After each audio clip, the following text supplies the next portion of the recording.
Good morning, it's Randy from Jamie Bohemian. Thank you so much for stopping by my channel.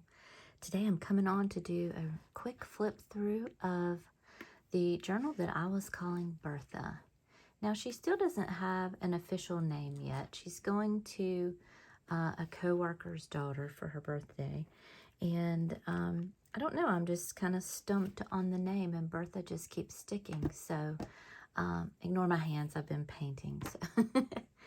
Here is Bertha without further ado. She is actually a large sweet pea. So instead of cutting the index cards in half, I have left it whole because that was the request for this. And Bertha is on 1.4 silver rings. And she has a beautiful blue sari tie with a little white flower and a beautiful little faceted bead dangle. The request was for blues of all kinds, and so I've got aquas and teal and regular blues, French blue, all of the blues in here. Here is her other bead, which is just a beautiful, beautiful bead. I've kind of been saving these beads to maybe do some sun catchers with, but I haven't quite figured out all the components yet because they do grab the light and sparkle a lot. So I think this is a future product to be worked out. So here is Bertha. We've got some aqua on the front. As always, I've followed the paper with the gold leafing, which I know some of you have said takes forever, and it's trying your patience, but honestly, to me, it's worth it. I just do mine and leave it overnight and then come back and scrape it off.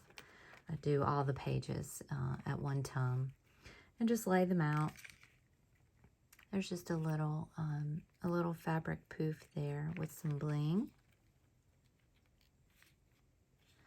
I'm always loving the white embossed papers. That's my favorite.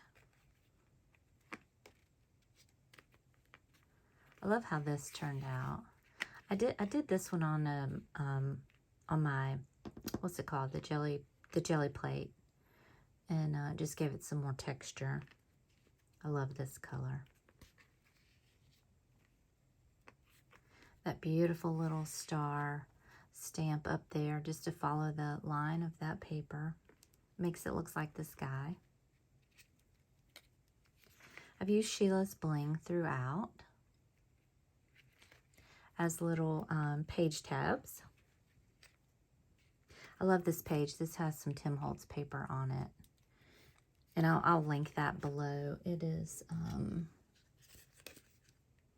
it's this one, the Botanical. It's got some writing in it too, which I really like. This is pretty cool. Sheila turned me on to that. That's part of it as well. This is one of Lorna's stamps.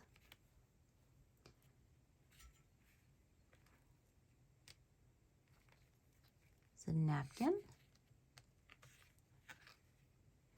This sweet pea has 24 index cards in it, and so it's a bit heftier than the regular sweet peas. Love that. This is part of one of Lorna's stamps. I just like the word Paris in there. Sometimes the stamps are big and I just want to do a little piece, and so I just use part of it. I just put the embossing pad onto the stamp itself, and that way I can direct where I want it to go. And so I just use the half of it. And this is that beautiful embossing powder, the world's greatest embossing powder, which I'll link below. This stuff, it just embosses up so nicely. There's no blank spaces. It works out so well, especially for someone like me who is not really good at stuff like that. I love that page. That's the Versailles stamp from Lorna. And here's another jelly print card. Just for some different texture. There's the other side of it.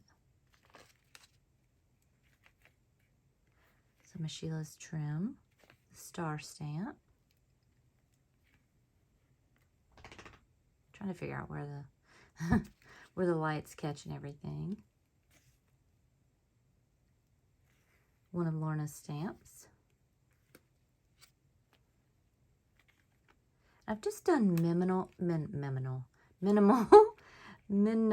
zhuzhing in here because it is going to a teenager, and the request was for it not to be too overly embellished. And this is the last page, and I love how that looks. I love the aquas. And this is Bertha. I hope you've enjoyed this flip through. I will link the tutorials for the sweet peas down below. Sheila for her trims. All the materials that I used for this, so that if you would like to make your own, you can certainly do so with the materials provided. I hope you guys have a wonderful day, and we'll see you next time. Bye-bye.